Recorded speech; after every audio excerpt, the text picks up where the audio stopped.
Hi guys! This is Teacher May, Bicolanang teacher dito sa New Zealand. May natanggap po kasi ako kahapon na tanong galing sa kapwa ko teacher dito sa New Zealand at parehas po kami ng subject na tinuturo. Pero nagtanong siya sa akin kasi nakita niya yung content ko at na-curious lang daw siya kung paano minamanage ng school namin yung pamimili ng mga ingredients or mga baking needs bago magklase. So, natuto rin ako sa kanya kasi nalaman ko na meron palang iba-ibang strategy yung mga school dito sa New Zealand.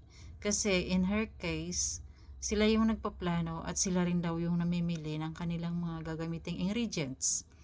Sa amin naman, since 5 po kaming teacher sa department namin, may mga kanya-kanya kaming assignment kung sino yung magpaplano sa bawat year level ng kung ano-anong ipapaluto namin every week.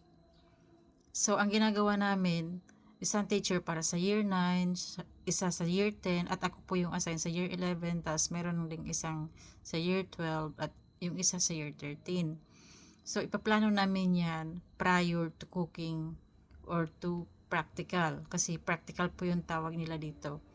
And then, Wednesday pa lang dapat ay alam mo na kung anong ipapaluto sa lahat ng year 11 kasi yung year 11 na yung hawak ko. So since meron kaming 5 year 11 classes, ganun po yung ginagawa ko. So kahit iba yung teachers doon sa 2 classes at hawak ko yung 3 classes, lahat yun ng 5 klase, pare-parehas yung iluluto nila, same recipe.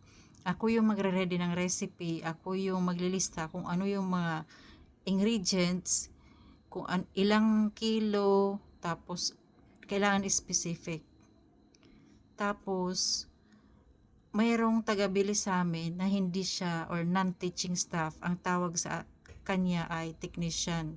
Siya yung technician ng department namin. So, Wednesday pa lang dapat meron ka ng plano kung ano yung ipapaluto. Tapos, may listahan kami ng mga gulay, separate page yun, tapos kung ano yung mga fresh fruits na gagamitin namin, dapat specific yun kung ilang kilo, ilang peraso. Tapos kung halimbawa, bell pepper, tawag dito capsicum, dapat nakalagay kung anong color, kung green, yellow, or red, ilang peraso. Tapos, separate din yung papel para dun sa mga dairy products, sa mga oil, sa mga sugar, sa mga spices and herbs. Tapos sa mga meat, dapat specific kung ilang kilo, ilang grams, ilang milliliter or milligrams. Ganun po. So, dapat by Thursday morning, kompleto na po yung sa year 9 hanggang year 13 na plan. Kasi by Friday, i-orderin na po yun ng technician. Then, Monday, i-deliver na yun kung saan siya nag-order. So, may ano na siya, connection or connected online lang kasi siya mag-order. So, sinisend lang na niya yung mga request. So, yun yung trabaho nung technician. Siya ang mag-send ng mga orders. Tapos, pag ni-deliver na yun, siya rin yung mag-arrange sa pantry namin. I-refill niya yung mga jars na kailangan i-refill. Ilalagay niya sa freezer yung mga frozen goods. Ilalagay sa fridge yung mga ibang items or ingredients. So, ganun po yung ginagawa ng technician. Tapos, kung may, halimbawa, yung unang klase na gumawa nun, may napansin ka, medyo matapang or maalat yung timpla nung niluto nung estudyante mo, dapat inform mo yung next teacher na gagawa nun sa klase niya para malesen yung salt. So, parang ganun po, dapat magre-rely or ipapasa mo yung information doon sa iba para ma-update yung ingredients or yung recipe. So, ganun po kami. Nagtutulungan kami sa aming department. So, kung ano yung mali na nakita dun sa recipe yun, kailangan maitama para bago dumating or bago makompleto ng other classes ay tama na para hindi na magkamali yung other classes. So, yun po.